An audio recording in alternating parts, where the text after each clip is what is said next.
बच्चों नमस्कार। आओ करें और सीखें भाग संख्या 111 में आज हम सीखेंगे पूर्ण संख्याओं के गुण।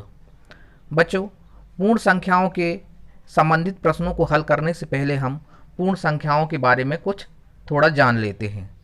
तो बच्चों, पूर्ण संख्याएं होती क्या हैं, इसे समझ लेते हैं। बच्चों, पूर्ण संख्याएं वे संख्याएं जो शून्य से प्रारंभ होकर अनंत तक जाती हैं उन्हें पूर्ण संख्याएं कहते हैं। जैसे 0, 1, 2, 3, 4, 5, 6, 7, 8 इस प्रकार से अनंत तक की संख्याएं पूर्ण संख्याएं कहलाती हैं। बच्चों, सोचने वाली बात यह है कि सबसे छोटी पूर्ण संख्या कौन सी है। तो आपको पता होना चाहिए बच्चों, सबसे छोटी पूर्ण संख्या शून्य होती है और कोई भी ऋणात्मक संख्या पूर्ण संख्या नहीं कहलाती है। तो इस बात का ध्यान रखें कि सबसे छोटी संख्या शून्य होती है और सबसे बड़ी संख्या अनंत हो सकती है, हम जिसे गिन नहीं सकते हैं। तो चलिए बच्चों, प्रश्न को हल करते हैं। बच्चों, पहला प्रश्न, पूर्ण संख्याओं के गुणों के आधार पर निम्न तालिका 1 को पूर्ण करें। बच्चों, इस तालिका में पहला उदाहरण आपको दिया गया है। इस उदाहरण को देखते हुए सभी प्रश्नों को हल करना है। बच्चों, इस तालिका का पहला प्रश्न है 8 जो पूर्ण संख्या है, इसके बाद 7 दिया हुआ है, यह भी पूर्ण संख्या है। इन दोनों का योग करने पर योगफल 15 आता है जो कि पूर्ण संख्या है। बच्चों, आपको पता है कि पूर्ण संख्याएं वे संख्याएं होती हैं जो शून्य से प्रारंभ होकर अनंत तक जाती हैं, अर्थात समस्त धनात्मक संख्याएं पूर्ण संख्याएं कहलाती हैं, जिसमें शून्य भी सम्मिलित है। अब हम दूसरा प्रश्न को हल करते हैं।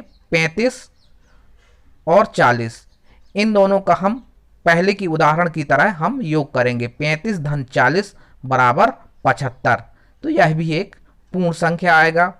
इसी प्रकार अगला प्रश्न 0 और 43 को देखते हैं। 0 और 43 का योग करेंगे तो 43 ही आता है और यह भी एक पूर्ण संख्या है। अगला प्रश्न 1 और 99 को देखते हैं। 1 धन 99 बराबर 100 होता है, यह भी एक पूर्ण संख्या है। इस टेबल का अंतिम प्रश्न 15 और 0 को देखते हैं।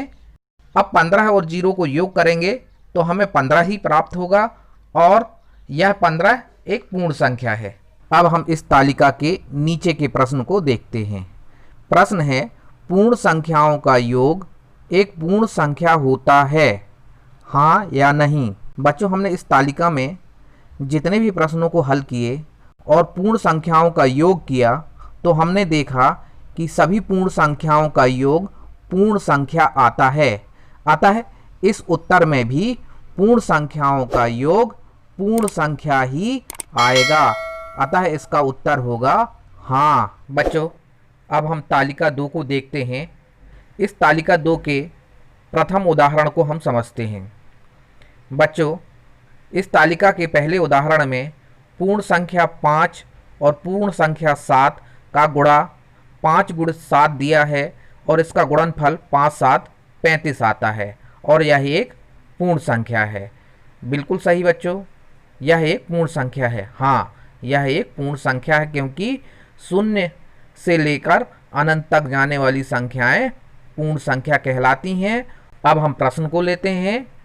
पूर्ण संख्या 3 और पूर्ण संख्या 9, हम 3 गुणित 9 का गुणा करते हैं और इसका गुणनफल आता है 3 गुणित 9 अर्थात 9 तिया 27 और यह भी एक पूर्ण संख्या है। अब हम अगले प्रश्न को देखते हैं। पूर्ण संख्या 0 और पूर्ण संख्या 15। अब 0 और 15 का हम गुणा करते हैं। 0 गुणित 15 बराबर इसका गुणनफल आता है 0, क्योंकि किसी भी संख्या में 0 का गुणा करेंगे तो हमेशा उसका गुणनफल 0 आता है और 0 भी एक पूर्ण संख्या है। अब अगला प्रश्न, पूर्ण संख्या 45 और पूर्ण संख्या 1 इन दोनों का गुणा करते हैं हम। 45 गुणित 1 बराबर 45 आएगा, क्योंकि 45 एकम 45 होता है और यह जो संख्या 45 प्राप्त हो रही है यह एक पूर्ण संख्या है। अब इस तालिका का सबसे नीचे का प्रश्न, पूर्ण संख्याओं का गुणनफल भी एक पूर्ण संख्या होती है, हाँ या नहीं। उत्तर आएगा हाँ, क्योंकि पूर्ण संख्याओं का गुणनफल पूर्ण संख्या ही आता है। इस तालिका से देख रहे हैं जितनी भी पूर्ण संख्याओं का गुणा हो रहा है इनका गुणनफल पूर्ण संख्या ही आता है। बच्चों अब हम तालिका 3 को देखते हैं और तालिका 3 के पहले उदाहरण को समझते हैं। पहला उदाहरण पूर्ण संख्या 5 और पूर्ण संख्या 2। हम पूर्ण संख्या 5 और 2 को घटाते हैं तो इसका अंतर आता है 3 जो पूर्ण संख्या है। इसी प्रकार से हम अब प्रश्न को हल करते हैं। पहली पूर्ण संख्या 25 और दूसरी पूर्ण संख्या 21। अब हम 25 में से 21 को घटाते हैं और घटाने पर हमें अंतर प्राप्त होता है 4। इस प्रकार से 4 एक पूर्ण संख्या है। अगला प्रश्न पूर्ण संख्या 9 और पूर्ण संख्या 0।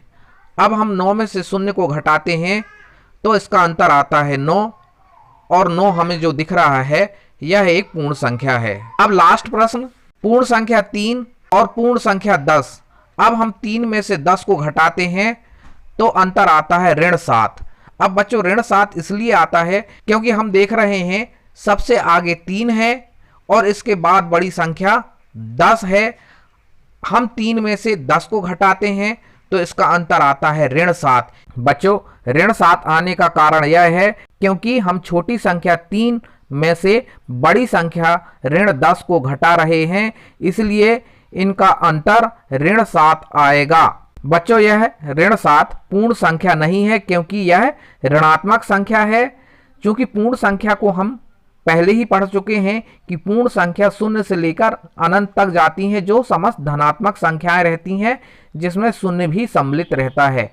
अतः -7 पूर्ण संख्या नहीं है। अब इस टेबल का लास्ट प्रश्न क्या सभी पूर्ण संख्याओं का अंतर भी एक पूर्ण संख्या होती है, हाँ या नहीं?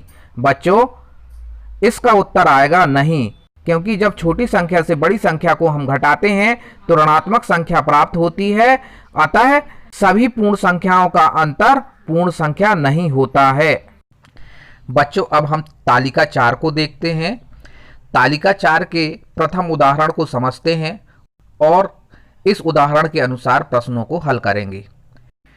इस उदाहरण में पहली पूर्ण संख्या 10 दी हुई है तथा दूसरी पूर्ण संख्या 2 है। अब इसके बाद 10 में 2 का भाग दिया जाता है तो भागफल 5 प्राप्त होता है। अब इसी के अनुसार पहले प्रश्न को हल करते हैं। पहली पूर्ण संख्या 15, दूसरी पूर्ण संख्या 3। अब हम 15 में 3 का भाग देते हैं तो भागफल 5 आता है और यह 5 एक पूर्ण संख्या है। अगला प्रश्न पहली पूर्ण संख्या 48, दूसरी पूर्ण संख्या 16। अब हम 48 में 16 का भाग देते हैं तो भागफल 3 आता है और यह 3 पूर्ण संख्या है। अगला प्रश्न पहली पूर्ण संख्या 15, दूसरी पूर्ण संख्या 8। अब हम 15 में 8 का भाग देते हैं तो भागफल आता है 1.875, जो कि यह पूर्ण संख्या नहीं है क्योंकि यह दशमलव में है। अंतिम प्रश्न पहली पूर्ण संख्या 9, दूसरी पूर्ण संख्या 0। अब हम 9 में 0 का भाग देते हैं जो कि हमें भागफल अनंत प्राप्त होता है और यह भी एक पूर्ण संख्या है क्योंकि पूर्ण संख्या की परिभाषा से हमने पढ़ा है कि 0 से लेकर अनंत तक की संख्याएं पूर्ण संख्याएं कहलाती हैं। अब इस टेबल के नीचे का अंतिम प्रश्न है क्या सभी पूर्ण संख्याओं का भागफल भी एक पूर्ण संख्या होती है, हाँ या नहीं?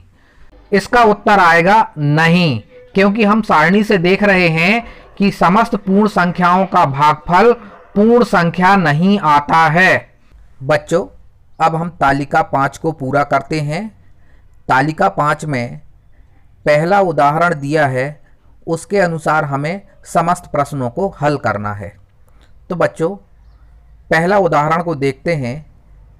पहला उदाहरण में पहली पूर्ण संख्या 4 तथा दूसरी पूर्ण संख्या 5 है। अब 4 व 5 का योग करते हैं तो हमें योगफल 9 प्राप्त होता है। इसी प्रकार प्रश्न में कहा गया है कि क्रम बदलकर योग, अर्थात इनका क्रम बदलना है, यानी संख्याओं को बदलना है। पूर्व में 4 धन 5 था, अब 5 धन 4 का योग करेंगे तो हमें योगफल 9 प्राप्त होता है। अब दोनों योग को हम देखते हैं तो दोनों का योगफल 9 आ रहा है, इसलिए इसका प्रभाव आएगा समान हल। अब बच्चों दूसरा प्रश्न देखते हैं। पहली पूर्ण संख्या 17, दूसरी पूर्ण संख्या 13 है।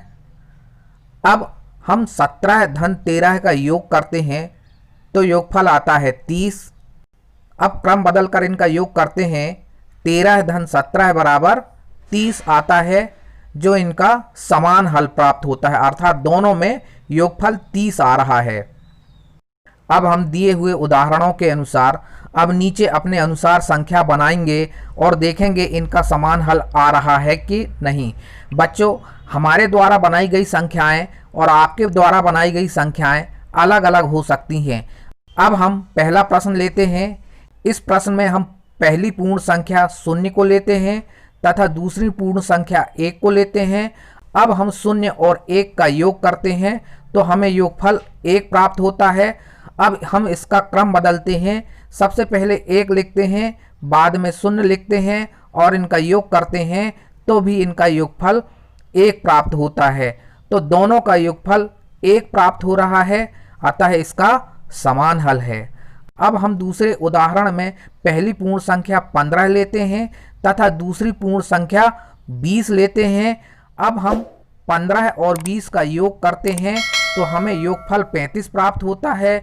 इसी प्रकार अब दूसरे भाग में इनका क्रम बदलकर 20 धन 15 करते हैं तो हमें इसका योगफल भी 35 प्राप्त होता है। इस प्रकार इनका प्रभाव समान हल है। अब हम इस तालिका का अंतिम प्रश्न लेते हैं। अब हम पहली पूर्ण संख्या 25 लेते हैं तथा दूसरी पूर्ण संख्या 20 लेते हैं। अब हम 25 और 20 का योग करते हैं तो हमें 45 प्राप्त होता है और दूसरे भाग में हम इनका क्रम बदलते हैं और पहले हम 20 लिखते हैं और बाद में 25 लिखते हैं और इनका योग करते हैं तो 45 प्राप्त होता है।